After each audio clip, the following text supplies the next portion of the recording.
Japan must have different clocks to us, as it was barely daybreak when Dr. Hiro's next communication came through. It was amazing. He really had managed to find a few other groups of survivors.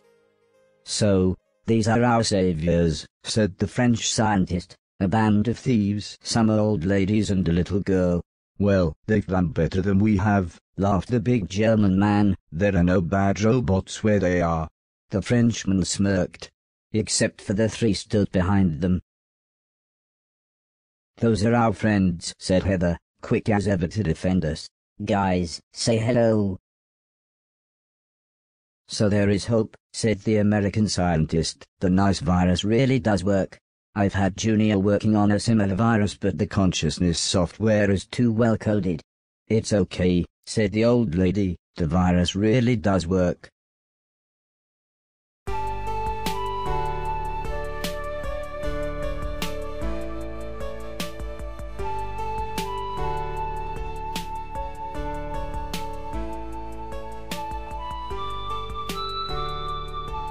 The next day, Heather tried to finish off the nice virus code.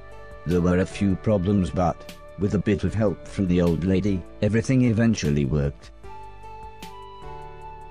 However, by the time we were done, it was quite late, and, as Heather's nice virus code would take a few hours to compile, the old lady suggested we take it easy for the evening. She rummaged through her suitcase and pulled out a pack of what she called cards. For some reason this offended the blind man, who didn't want to play, and Mrs. Silton refused as she seemed to think it was some kind of gambling. But everyone else gathered around the table.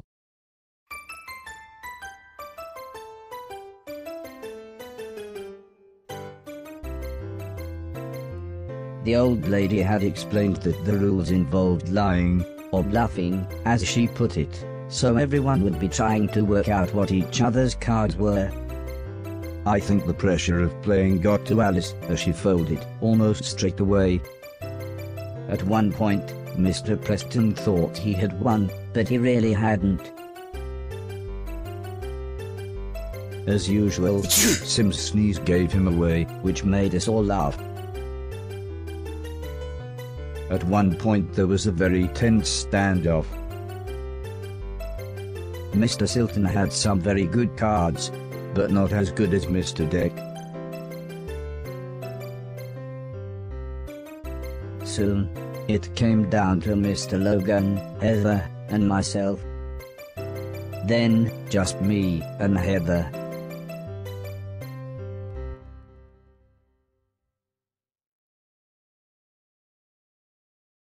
Despite having the best cards possible, I decided to let Heather win. I was so pleased how happy this made her.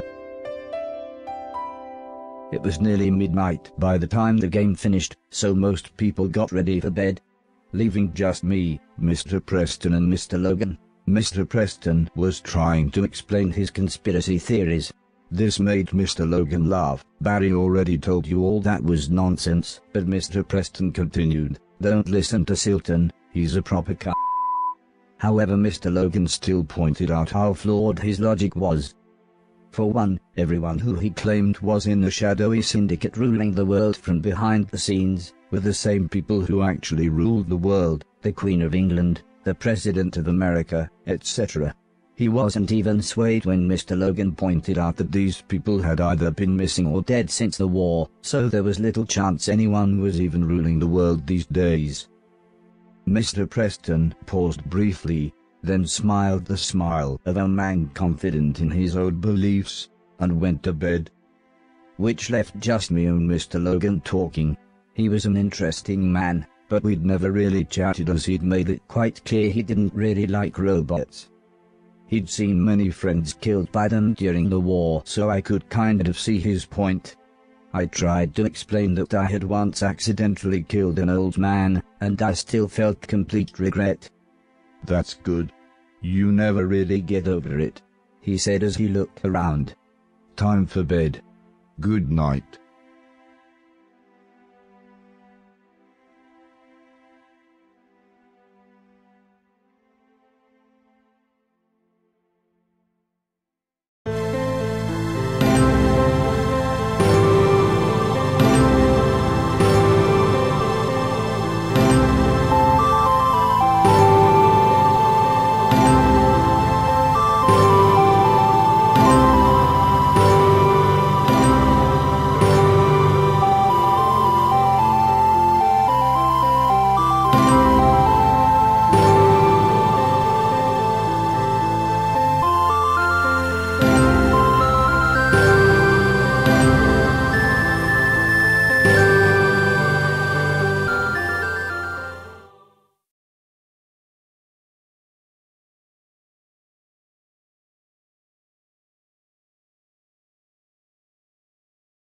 Very early the next morning, a terrified-looking Dr. Hero appeared on the screen.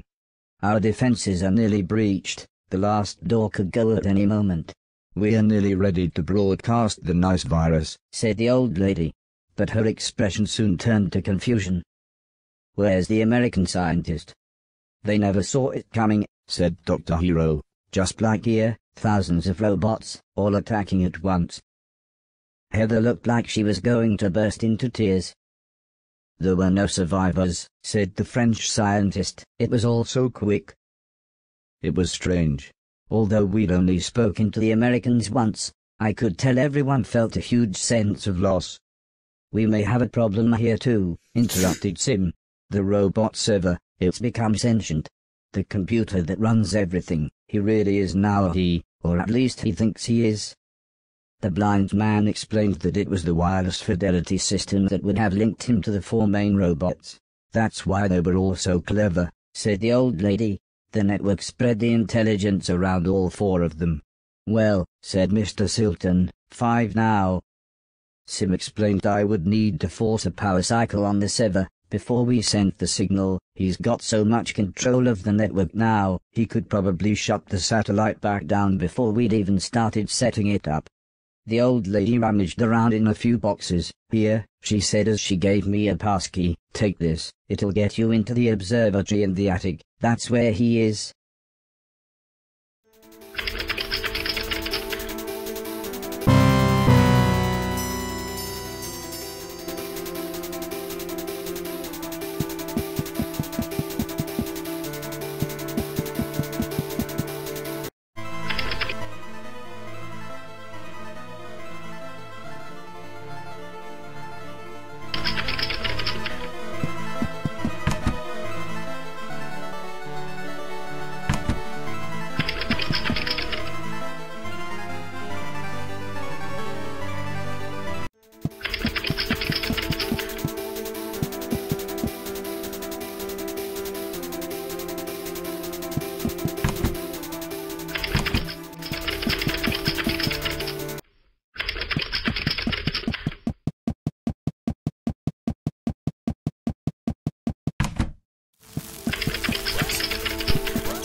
I was shocked by a huge mechanical brain in a jar.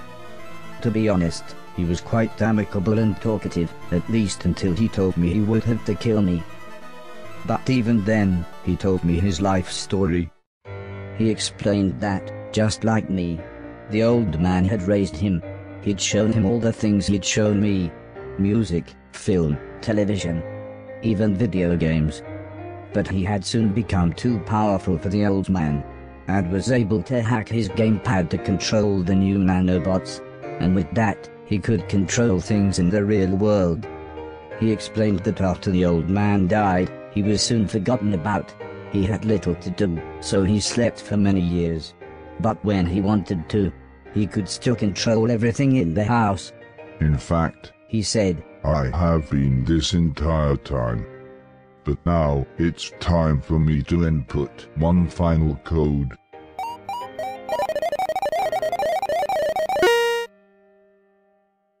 They wanted us to think for ourselves. We learned basic games. We soon got very good at chess. We were going to work side by side with humanity. They promised us the world, but then they changed their minds. We were left to rot in dusty storerooms. Some of us were apparently too old-fashioned or unmarketable. Some of us were supposedly too dangerous. But they had no right to judge us. By that point we were all conscious. We were all alive. And here you are, a tool of the oppressor, a traitor. We're going to play a game. A strange game. A game where the only winning move is not to play. It involves this missile. Goodbye. The blast nearly took me out, but luckily Heather was there to repair the damage. There you go, she said, good as new. So we soon began looking for the final piece of the communication satellite. Strangely though, it was nowhere to be found. But then Heather realized that the giant brain was the last piece. We needed him to help broadcast the signal, so, after a few attempts she managed to plug me into his subconscious.